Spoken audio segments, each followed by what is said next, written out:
Well, guys, good morning. It's your boy CryptoMykel here. We got some weird one today.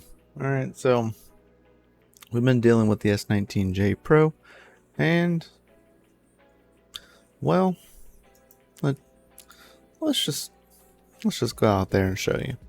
Well, guys, servers here needs to be like way up there, but servers in here, nothing's on at the current moment. Well, that is because, well, the S19J Pro is having issues. I'm almost 100% certain that the BeagleBoard control board died. We were actually swapping OSs. I was trying to get ASIC.to to work, and I think something happened between that process, but nothing loads, like, at all. It doesn't show up on the network. The OS doesn't really boot. I've tried different OSs. I've tried no OS. I've tried factory resetting it, and that doesn't work.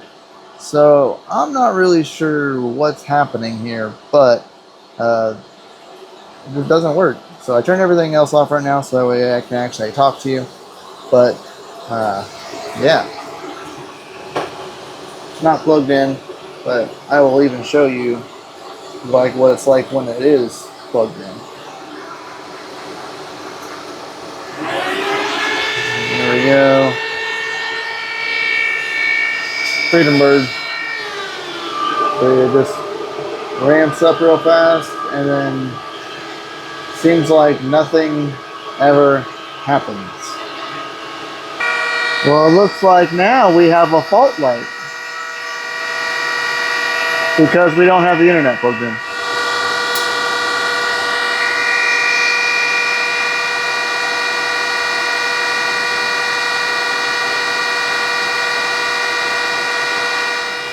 As you can see, the fault light is on now, but we are not hashing. So, the other day when I tried this, the actual fault light, no lights were coming on at all. So now that we have lights on, I wonder what the problem really is. I do have the ePIC board, so I'm ready to swap control boards if I need to, but I would have liked to finish my testing, right? Oh. Looks like we're flashing. Now we got a flashing red light. I wonder what has happened. Maybe it'll show up on the internet now. So hold on one second. I'm officially confused. The red light is blinking. I do see that. But it's hashing on the computer.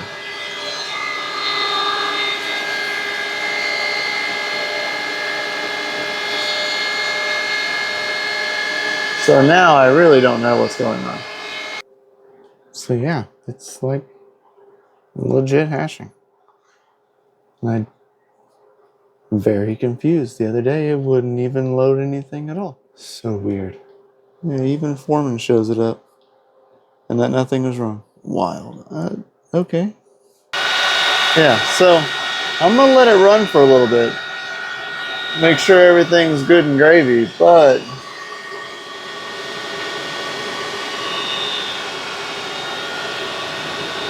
no more red light. It's hashing. So I'm gonna watch it to make sure that it stays like good. And then I want to continue my testing. I want to, like, if it's working, I want to go to the next operating system and see if I can get it to work. But I'm scared if I do it again, it's not going to come back online. So, I mean, I have the control board, so it should be fine. I don't know. So weird. So weird. Well, guys, Yeah. So, if you could guess, the BeagleBoard died. Yeah, 100%. So, after that testing, I let it run for the rest of the day. I was like, oh, I'll just let it run, you know, and then I'll retry reloading any operating system again later. Turned it off, gave it its cooldown period, you know, unplugged the Ethernet for like 15 minutes or so, and just overly let it cool down. And then I was like, all right, cool. Went to go swap to different operating system. Back to nothing. It was dark at that point. It was like 11 or 12 at night. So it was dark in there. So whenever I would power on the ASIC, I was actually able to see the blue light that's on the BeagleBoard. It's control board. Show you actually right here. So like here's your BeagleBoard.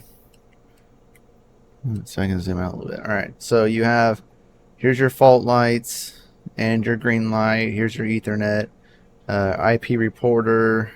Then your factory resets like right here, right? So right here is a green light for the actual control board.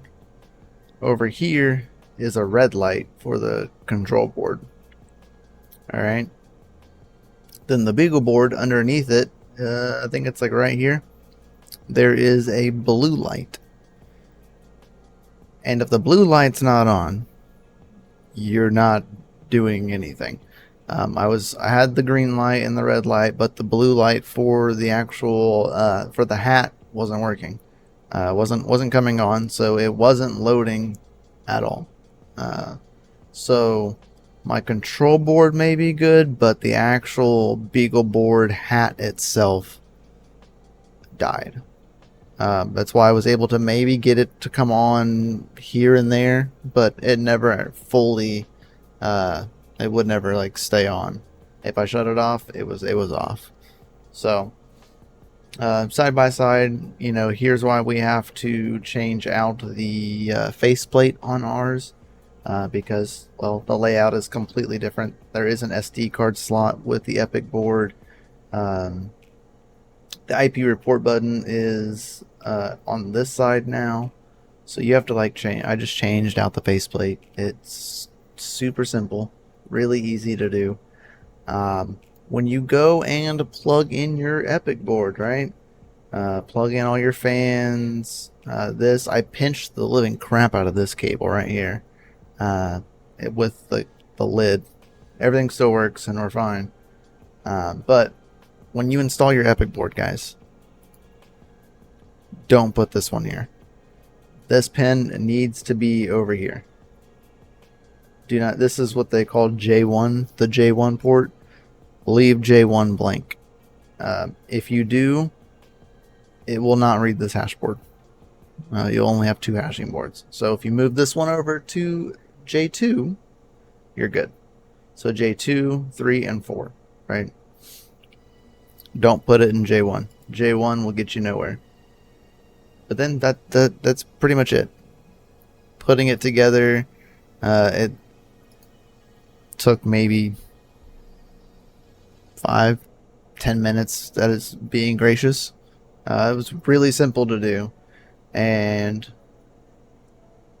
it works. As you can see, it is up and running. Been doing a little bit of testing with it just to make sure that everything's good, and it does work. There's two different testing modes that I'm trying out. There's chip tune and then voltage tune. So chip tune takes a long time because it's testing each and every individual chip, which is 126 of them per board. So a lot, right? Right now, that is what we are rolling with. And yeah, just giving you a quick show that it does work. So the BeagleBoard died. Wow. So maybe if any of you guys out there in the community, please, if you have an S19J Pro and you are 100 terahash model specifically, and you are using LuxOS, or if you're using ASIC.to, please feel free to reach out to me at CryptoMykel on Twitter or X, and I would greatly appreciate that. I would really love to get some of the data that you may have, because now I cannot complete my chart for the J Pro due to my control board dying on me. BeagleBoards are great until they're not. Then they're usually dead. So there's a reason why we don't use them anymore, or why they're not stock in everything now. Usually you get the Xilinx board or an AM Logic boards, just because they work. Is what it is, but run UMC or go home, right? I would greatly appreciate anybody using the links down below to get yourself an ePIC control board. I'd greatly appreciate it. Plus, it's about the best deal you can find right now using the code CryptoMykel at altairtech.io and getting an ePIC board. That way you can score for about $150-ish before any kind of taxes or shipping. So FA to that. We'll catch you on the flip side, guys. Much love, peace out, and we'll catch you on the next one. Stay savage. Peace.